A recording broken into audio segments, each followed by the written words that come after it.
are 20 things that you need to know before visiting Korea. If I knew these things before going on my trip would have been so much better. Number 20, Google Maps sucks there. If you try to look up your location or how to get there on Google Maps, it's gonna have you like skipping places, go to these stations, but not telling you exactly how to get there. It's very, very bad. I highly recommend downloading their local app, Naver Maps, which is the only one that's in English. And this map is super effective. It'll tell you which exits you need to get off of in the metro, which subway stations to take, which direction to go. It's the best map app that they have in the country. Number 19, Korea is a cashless society for the most part. It's always nice to have a little bit just in case you want to buy some stuff on the street or maybe go to some of the smaller restaurants. What surprised me is that even the smaller mom and pop restaurants, almost all of them accepted card. So I highly recommend putting your money on a debit card like Charles Schwab so you can withdraw some cash when you arrive to the country. Number 18, Korea is pretty expensive, which is to be expected from one of the more developed Asian countries. Thankfully, the exchange rate is in our favor. At the time of recording, it's $1 to 1,436 won, so you can round that up to around 1,500. If you're having trouble with the prices, a good way to calculate it in your head, you're going to be paying around 2/3 of whatever the price in won is. So for example, let's say you're buying something for 15,000 won, 2/3 of that is going to be $10, and that's the price of what that is. And here's a pro tip for traveling in general. Every time you pay with card, always pay with the local currency because that way you get the best rate. If you pay with your home currency, there's like a 3 or 5% conversion fee that's usually added on top of it, and this will save you a lot of money, especially over time. Number 17, the public transportation is not always reliable. What do I mean by this? The metros are actually really good. Sometimes there are delays, but in my experience there, the metro system ran pretty well and everything was on time. However, there are some places in the country, for example, when I was in Busan, to get from one end of the city to the other, you couldn't go by metro, you had to take the bus. Now, the problem with this is that, especially in a place like Busan, where a lot of people live in the newer area, Hongdae, but all of the main things are on the west side of the city. So during peak hours from around 3 p.m. to 7 p.m., the buses that go from one end of the city to the other are usually extremely packed. And this means that if you happen to see a bus that has all these people on it and you're waiting for the bus, you might not be able to get on if not enough people come off the bus. If you want to go from one end of the city to the other, try to do it during the off hours so you don't run into problems with the public transportation. Number 16, Uber does work here, but it is also recommended to have one of their local taxi apps, which is Kakao T. This is the most common one technically in Korea. Uber worked perfectly fine for me though. The problem is if you don't have access to your main SIM card, you might not be able to get the verification code from Kakao. So try to download the app before you go to Korea so you can get that verification code. So when you arrive, you have the app set up already and then you'll be on your way. When you're trying to get to your Airbnb or hotel from the train station, you may just want to order an Uber and not take the buses. A lot of times you can take the metros, but keep in mind the metros close after midnight. One of the issues in Busan specifically is that the buses that stop at Busan station specifically has a sign that says that you cannot carry any luggage on board. It shocked me too. A lot of foreigners make this mistake when they arrive. When you're trying to get to your hotel, just order an Uber. It's like $15 to $20 maximum. But to me, I think it's just worth it because you don't have to deal with the stress of trying to carry your luggage everywhere. And once you arrive at your place, you can settle down and then you can take public transportation. If you come from the airports though, you can use the metros. A lot of the cities in Korea have metro stops that go directly to the airport. And when you're in the metro, you can carry your luggage no problem. But then you're gonna have to lug your luggage up and down a lot of the stairs. Some of them do have elevators, but some of them don't. Korea is actually best enjoyed as a group. It is not very solo traveler friendly, to be honest. A lot of the restaurants won't accept you if you're just one person. And I've noticed a lot of the accommodations are usually for like a room with 2 or 3 beds. Lots of the food in Korea are meant to eat socially.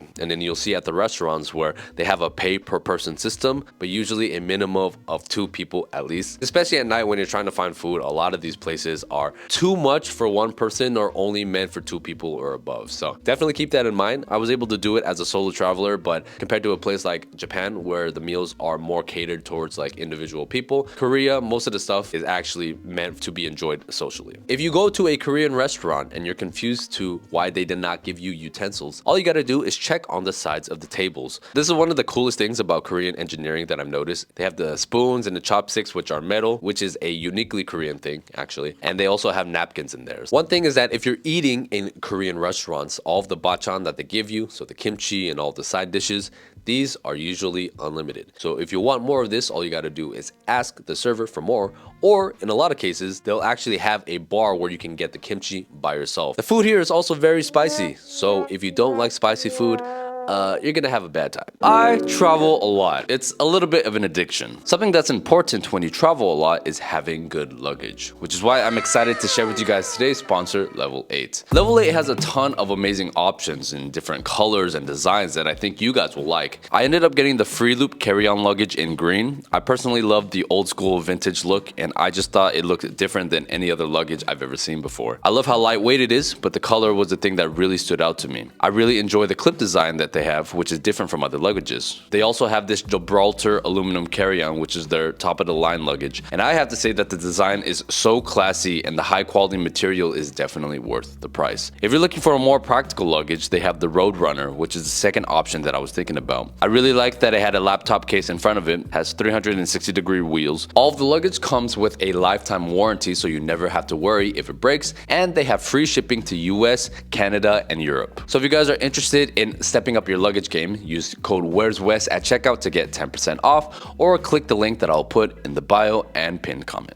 Number 12, you're going to be walking a lot, especially in a place like Seoul. Everything is so spread out and it's such a big city. Thankfully, their public transportation is very good and very well connected, but you're going to be spending a lot of time in public transportation and you're going to be walking around everywhere. So make sure you have some good walking shoes because it's not uncommon that you have 20,000 to 30,000 steps by the end of the day. While you're planning your trip, make sure you map everything out first and then try to pick the best route to tackle all the things that you want. One of the big problems, for example, when you're in Busan, the cultural village and one of the famous temples there are literally on opposite sides of the city. Also keep in mind that the traffic during peak hours is going to be very difficult. You can also look at the different metro stops that they have. Otherwise, you're going to be like me, you're going to be zigzagging all over the city and you're going to be spending so much time in public transportation. When it comes to public transportation, make sure you get a T card. You can buy these at almost any of the convenience stores. If you are in Busan Station, there's this specific store where you can buy it from.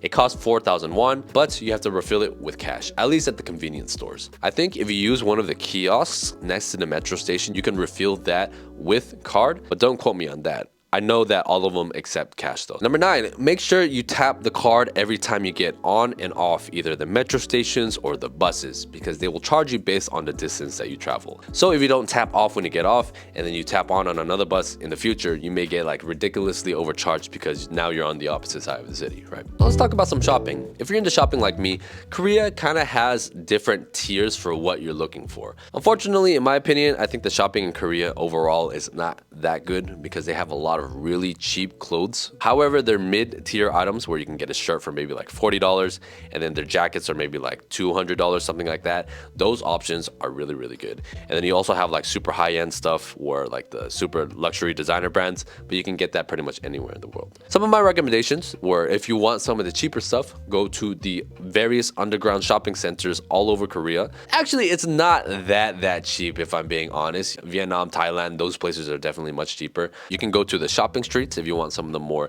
mid-tier brands. They have a department store called like Seongseode, I think that's what it's called, where they have all these super high-end luxury brands, but on the B1 level, they had a bunch of local streetwear brands. The prices are more on the mid-tier side. I personally recommend these few brands. Have Had was really nice. They had this coat that I really liked and the quality was quite good. This brand called AECA where I bought this hoodie from them, which I really liked. I really liked their designs actually for streetwear. I thought it was pretty good. They were taking a lot of risks. This place, which is a little bit more on the higher end side now, is called Pottery. They have a store in Hanam. Man, I saw this jacket that I liked a lot, but it was like $270 and I couldn't justify buying it at that time. Kith is also a famous store that they have, like a very famous streetwear brand. They had some nice stuff, but it's not anything that like breaks the mold. It's just like your typical streetwear brand, but the store itself was very beautiful and super nice to visit and just to walk around. They also have this brand called Muninsa, which is their version of like H&M and Zara. In my opinion, I don't think it's worth it because they have some nice stuff there, like especially the jackets, but all of it looks extremely cheap. Something about the material or the way that it sits on you. And for the prices that they're asking for, I personally don't think it's worth it. Even though it looks nice, quality is just not that good. Maybe you'll like it, but I personally wasn't that impressed. Also, hats are super cheap here. Underground mall or some small stores can get a imitation brand hat for super cheap. But even if you got some of the New York or the LA hats, so in Japan they were like 30 30 something bucks, but in Korea they were like $20. And people in Korea just love to wear hats. Number 7, I highly recommend that you guys go to markets on the high end side and the low end side so you can kind of compare prices, and not just for clothing but also for food. These strawberries are like 15 bucks. So they're like $1 a piece. That's crazy, bro. They look really good, well packaged though, but I can't believe they're so expensive, man. But then you go to some of the local ones and you're like, oh, okay, it's actually 6,000 won or 8,000 won for a kilo of strawberries. And that's a more reasonable price. Also, if you check out the food markets, there are a couple of big ones, especially in Seoul, that are like super famous for tourists. I think it's called Gwangdong. I'll put it right here. You kind of want to avoid this place because it's a tourist trap. I highly recommend going to this one instead, where a lot more locals go to. The food is generally better, the prices are a little bit more reasonable, and they're not catered towards tourists. However, if you are in any of these tourist spots and you see one stall that has a crazy long line in front of it, I personally don't like waiting for that kind of stuff. So if you just walk like a block over and check out some of the other stalls, you'll find that a lot of the stalls sell the same things. So one may be particularly hyped because they were on a TV show or on TikTok or something like that, but I don't find that the quality is much better than some of the other ones. They're all selling the same stuff. Number 5, you can drink the tap water. Korean government says that the tap water is safe. I've had mixed reviews because depending on how old the building is, sometimes the pipes might not be as good. And when I was drinking the tap water in Busan, I found that it was making my stomach hurt actually. So I highly recommend just buying bottled water. And you can go to any G25 or 7-Elevens to get them. Number 4, the weather can vary on the same day based on the altitude and where you are in the city. So for example, if you go somewhere during the day and you're in a higher altitude, maybe it could be a little hotter. If you go to the outskirts of the city and there's not a lot of buildings, it can be a little colder, a little windier. So don't be surprised if you experience winter and summer in the same day, especially if you go in a time like spring. So make sure you pack accordingly. Number 3, people here are a lot more aggressive on the road. Korean people, just in general, are a little more hot-tempered.